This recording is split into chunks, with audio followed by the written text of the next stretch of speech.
Hello everyone, let's solve a problem in concept of load balancing. A pre-stressed concrete beam of rectangular cross section 200 mm wide by 600 mm. So it is a rectangle section with the dimensions of 200 mm wide and 600 mm deep. The supports a live load of 8 kN per meter over a span 8 meter. So the span of the section is 8 meter. It is a simply supported beam. Find the effective pre-stressing force in parabolic cable having an eccentricity 80 mm at the center of the span and concentric at the supports. So there is a cable, parabolic cable at the sections. So eccentricity is 0 at the mid span, eccentricity is 80 mm.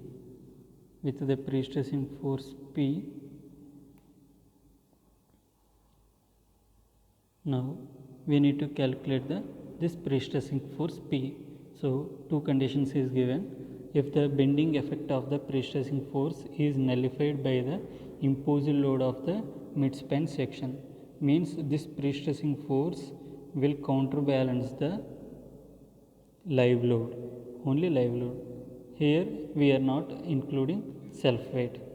In the next bit, if the resultant stress due to self weight, live load and pre-stressing force is 0 at the soffit of the beam of the center of the span. So in other case, self weight also we are including. So now let's solve this problem.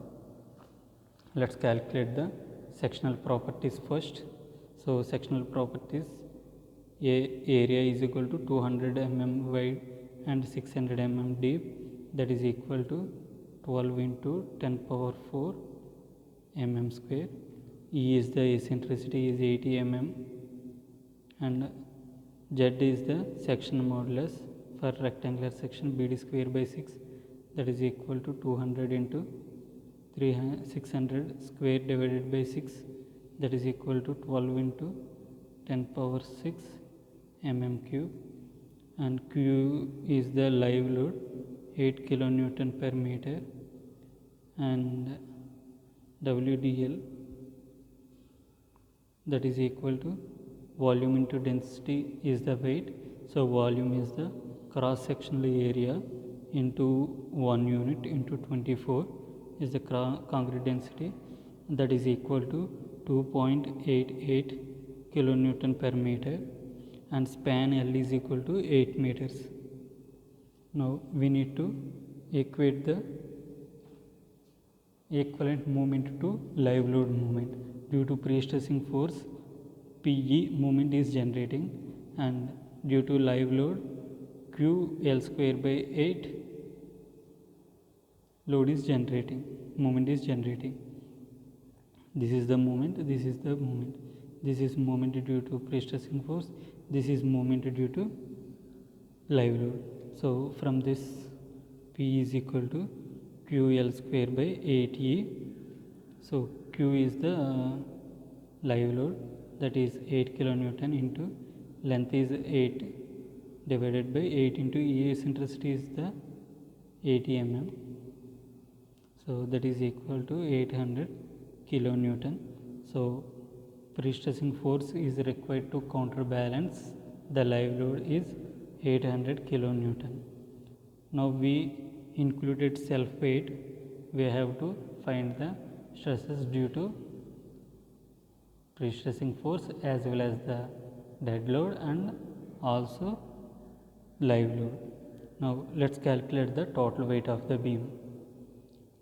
Total weight W is equal to 2.88, this is dead load, and live load is 8. The total weight is 10.88 kilonewton per meter. Now let's calculate the bending stress due to total weight is equal to W L square by 8 divided by Z.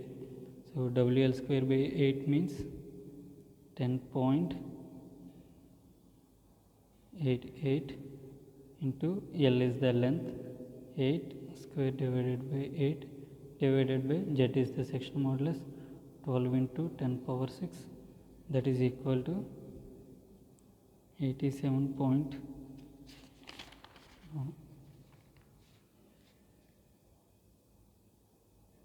Okay, keep it like here.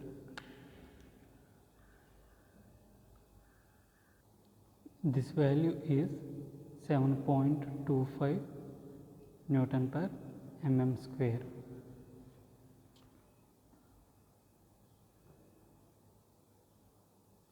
M by Z is equal to 7.253 Newton per mm square.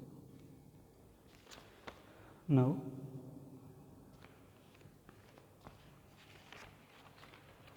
at the bottom of the section, it means at soffit of the beam stress is 0. So, for the bottom fiber stress is 0, the condition is P by A plus PE by Z minus M by Z is equal to 0, means F bottom is equal to 0, stress at bottom fiber. So, P by A plus PE by Z is equal to M by Z. Here we need to calculate the pre-stressing force P. So, take P as common. So, M by Z value is the 7.253 Newton per mm square. So, P is into 1 by A is the 12 into 10 power 4 plus E is the eccentricity 80, 12 into 10 power 6 is the Z value and equal to 7.253. So, after calculating this value, P is equal to, we will get 483.5 kilonewton. After solving this equation, we will get pre-stressing force P is equal to 483.5 kilonewton. This much of pre-stressing force is required to counterbalance the self weight and live load. Thank you for listening.